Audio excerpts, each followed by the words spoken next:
Let's talk about the 10 best 3-mana cards ever. I made the same video 6 years ago, as you can see behind me here. 6 years ago is insane. I am old. And these are the 10 cards on that list. Some real staples here. Some I was a little surprised to see, like Wolf Rider. Where did that come from? So what are the 10 best cards up through today? And for this video, I wanted to consider cards that both had like really high peak, like broken cards that totally shook up the meta or made some absurd deck, but also cards that were good over a significant period of time. So things that had kind of a lasting appeal, even if they never felt broken or oppressive, they were still just consistently good. You'll see a mix of both of those in this video. I also wanted to focus on cards during their standard format lifespan. So if they did some crazy broken thing in wild format after they rotated, that wasn't something I considered for this list. All that said, let's go ahead and take a look at the top 10 here in no particular order. Kicking things off with Ruined Mithril Rod. This one has been nerfed twice. That is an auto include for any video like this because it is completely absurd. Just so much discount, way too much discount. We've got a lot of that in Hearthstone these days, and Ruined Mithril Rod, it's kind of the chief example of turning the power level up way too high, putting cards like Emperor Thoris into complete and utter shame, and powering a bunch of oppressive Warlock decks since this came out in Storwind, with both like quest versions and handlock versions, making everything practically free, creating just absurd tempo swings and power turns that really probably shouldn't exist in Hearthstone. So now that we finally pushed this guy to 5, it's not feeling quite as oppressive, but at 3 and 4 mana, this card was really good. Next up is Warsong Commander, a card with a very troubled history. I think most people will recognize this one as the fuel for patron warrior decks, enabling you to charge your patrons and your frothing berserkers, creating absurd burst damage potential back in that era. That was a high skill cap deck, but when played well, felt almost unbeatable. But even before that, like pre-release, Warsong Commander used to just say, your other minions have charge. So there were broken things being done with this card since the very beginning, dropping like Molten Giants and hitting people for 1 billion damage. And that's why this card's had to be changed multiple times. It's been memed on as a result of its changes. Your charge minions have +1 attack. Like, come on. So, you know, when you have to just completely murder a card, destroy its existence, and make it into a meme, it was probably a little broken at some point. So to shift gears a little bit, I wanted to talk about a card that was never broken, but still I think has earned its spot on this list.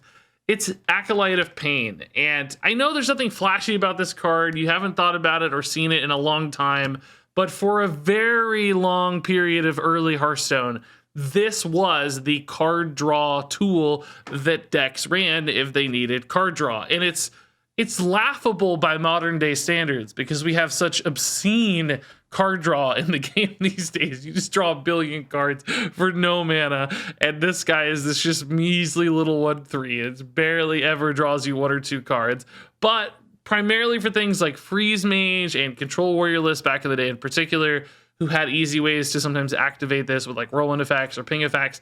This was a really important card draw tool, and there just weren't that many, so Acolyte of Pain popped into tons of decks. And I know this is going to upset some of you, but I included Acolyte of Pain in this list over Flamewaker. That was the card that didn't make the cut, and I think a lot of you are going to yell at me for it because Flamewaker in standard format was really good. It was great. It was, of course, considered for this list, but it was never crazy broken, and it didn't have the lifespan of a card like Acolyte of Pain. So Flamewaker's flashier. It's more dramatic. If you've ever played Wild format, you probably think it's one of the most broken cards ever because it has been in Wild format. In Standard, it was just really good, and it didn't last as long. So I gave the nod to Acolyte of Pain as a sort of, you know, nod to classic Hearthstone and old school decks because this one was relevant for so long. Feel free to debate that logic, but that's what I went with. So Flamewaker's number 11, but Acolyte of Pain is somewhere in the top 10. So next up here is our buddy Edwin Van Cleef, and how many games of Hearthstone has Edwin stolen when it's like turn 3 or 4 and you just drop a giant 12/12 And nobody can answer that because it's just completely broken. It's a lot. The number is very, very high. And beyond that, this is a card that for a very long time was like the World Championship card. It was played in like a bunch of successive World Championship lineups. And that really showed Edwin's longevity. Like, he lasted through multiple eras of Hearthstone and remained a powerful card. He did eventually get nerfed very briefly, if you remember, in Hall of Fame and so on.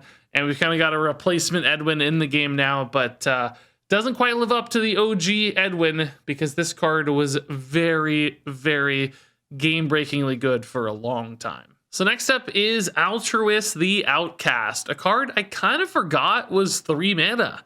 He got nerfed like 2 weeks into the Outland expansion, and he moved up to a 4 mana 4/2, which is where we kind of remember him, I think, for most of his standard format lifespan. He was really, really good at 3 mana, particularly in combination with 0 mana Twin Slices back in the day, if you recall. Also, really, really good at 4 mana, remained relevant even after his nerf.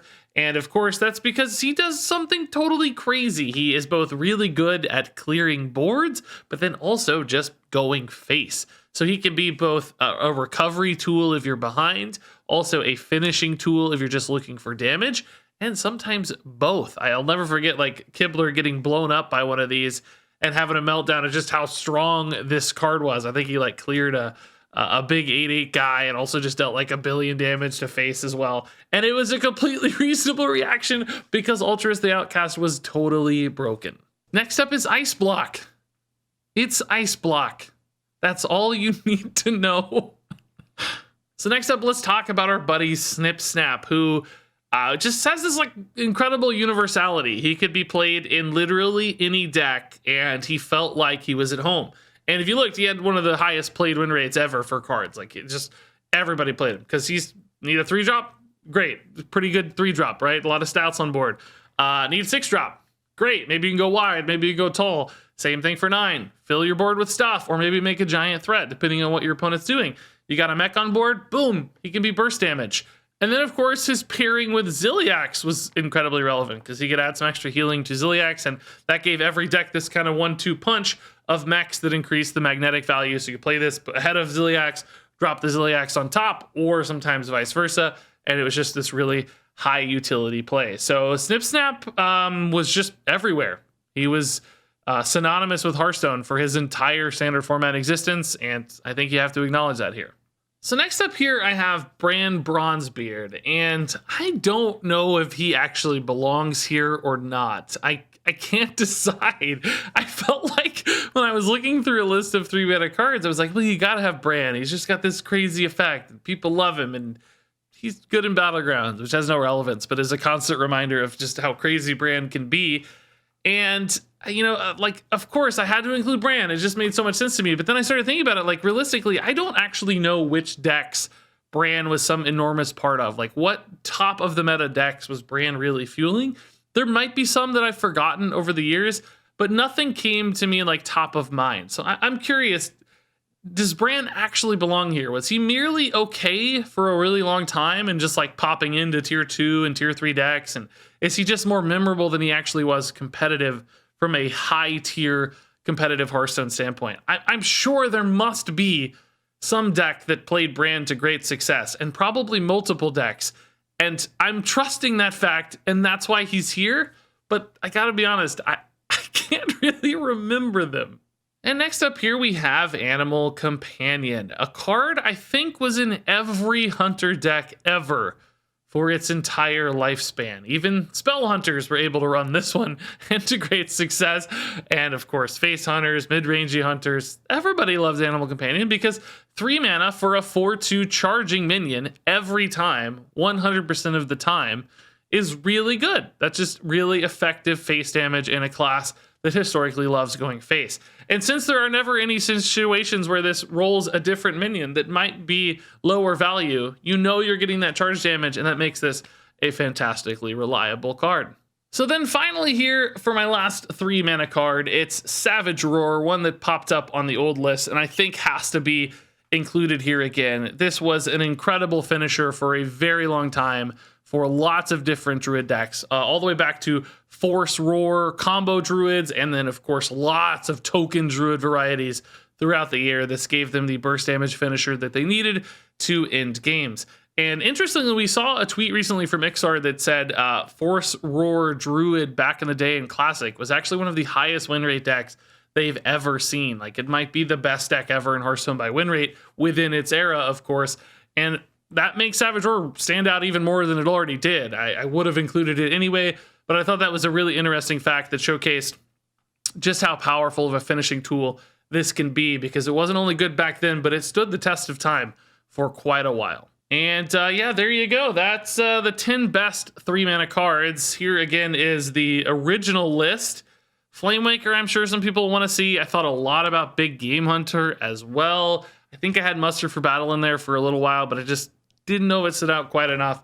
And I'll be honest, this one was almost impossible to figure out. There are countless good 3-mana cards. I mean, I had a short list of like 30, 35 cards. So, yeah, of course, there are going to be disagreements and debates. I welcome them in the comments. Which 3-mana cards do you think stand out the most? And even more so, which 4-mana cards are you expecting to see in the next video whenever I get to that one? I'm very curious myself. There seem to be a lot of good 4-mana cards out there as well. That said, thanks much as always for watching, and until next time, game on.